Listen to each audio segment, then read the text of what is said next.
मूर्ति पूजा करना ढोंग है। ईश्वर साकार नहीं निराकार है। वो तो प्रकाश पुंज है, मूर्तियों में कहां हो सकता है। वो ऐसा थोड़ी दिखाई देता है। मूर्ति तो इंसान ने बनाई है, उसमें ईश्वर कहां से आ सकता है। इस तरह की बहुत सारी बातें आपने सुनी होगी, विचार विमर्श भी किया हो। आज ये वीडियो ध्यान से सुनिएगा, और सिर्फ सुनिएगा नहीं, ध्यान से देखिएगा। ईश्वर के साक्षात दर्शन होंगे। यह प्रसंग अद्भुत है। जयपुर में रहने वाली पूजा सोनी। पूजा सोनी भगवान की अनन्य भक्त है, ठाकुर जी की अनन्य भक्त है। पूजा सोनी बताती हैं कि हमारे घर में कुछ भी होता है तो सबसे पहले ईश्वर को बताया जाता है। वो ईश्वर का घर है। घर में कुछ भी आएगा तो सबसे पहले ईश्वर को भेंट चढ़ाया जाएगा। घर में कुछ भी बनेगा तो ईश्वर को भोग लगाया जाएगा, क्योंकि वो घर हमारा नहीं है, ईश्वर का घर है। तो सबसे पहले हर बात ईश्वर से होती है, ठाकुर जी से होती है। उनके घर में बड़ा सुंदर सा मंदिर है, जहां लड्डू गोपाल है, किशोरी जी हैं, भगवान श्री कृष्ण है और राधा रानी का विग्रह है। जन्माष्टमी पर हर साल पूजा उपवास रखती थी। इस साल भी रखा। 2023 की जन्माष्टमी पर उनके पति ने भी उपवास रखा। उनके पति ने पहली बार उपवास रखा। उनके पति का नाम है धीरेंद्र सोनी। तो पहली बार उपवास रखा था। पूजा सुबह से तैयारी में लगी हुई थी। भगवान को स्नान करवाया, पोशाक पहनाई, भगवान को तैयार किया, मंदिर को सुंदर से सजाया। पूजा बताती है कि पहले मैंने लड्डू को स्नान करवाया, उनको पोशाक पहनाई, फिर गोपाल को स्नान करवाया, उनको पोशाक पहनाई, फिर छोटी किशोरी जी को स्नान करवाया, उनको पोशाक पहनाई।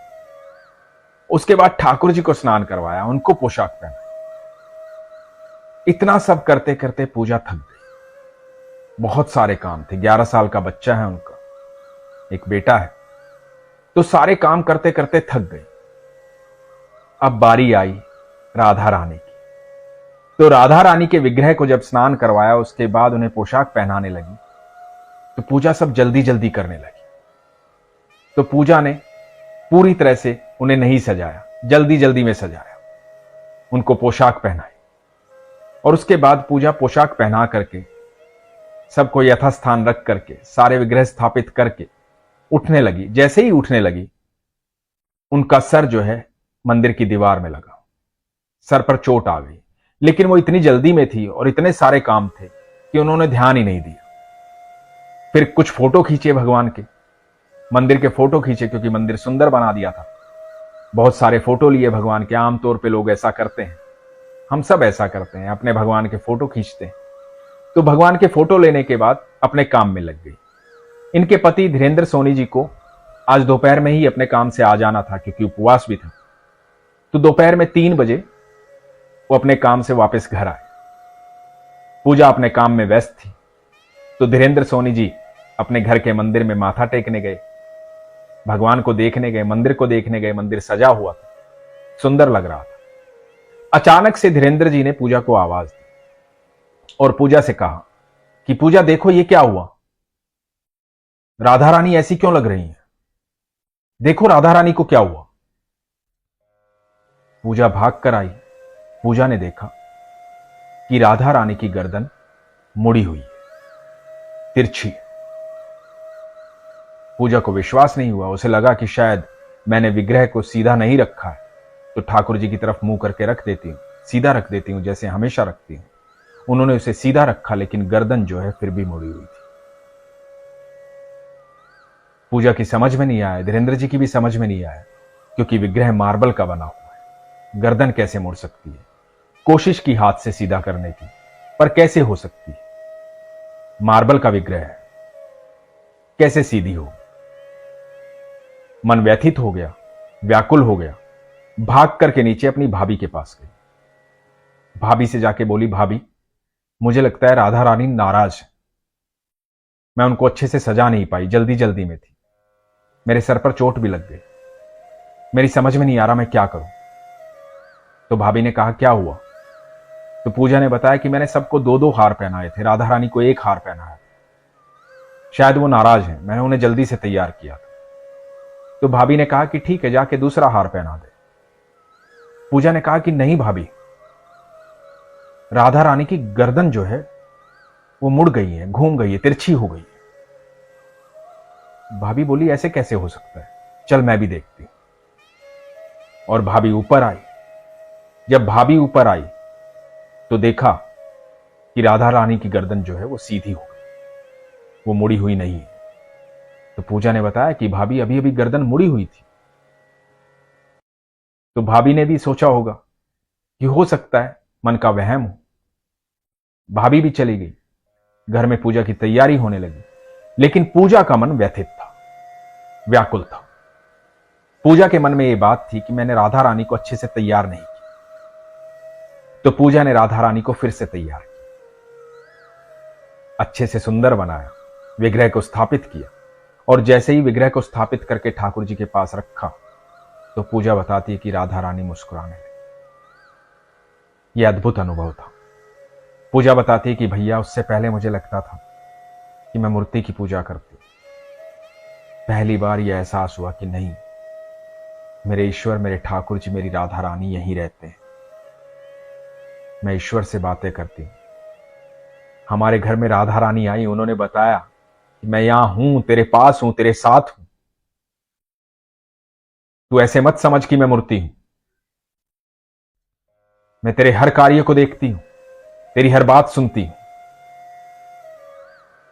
पूजा का विश्वास प्रगाढ़ हो गया। पूजा बताती है कि हमारे घर में जब भी पूजा होती थी तो हम राधे राधे बोलते थे, कृष्ण कृष्ण बोलते थे। कृष्ण का ही नाम राधे राधे बोलते थे, पर राधा रानी की जय कभी नहीं बोलते थे। लेकिन अब हमारे घर में जब भी पूजा होती है, आराधना होती है, तो राधे राधे के साथ साथ राधा रानी की जय बोली जाती। सुबह शाम पूजा पूजा करती।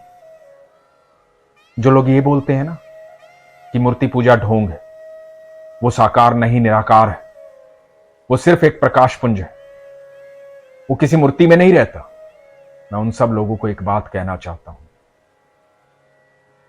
मेरे ठाकुर ने कही है, मैं साकार भी हूं और निराकार भी हूं।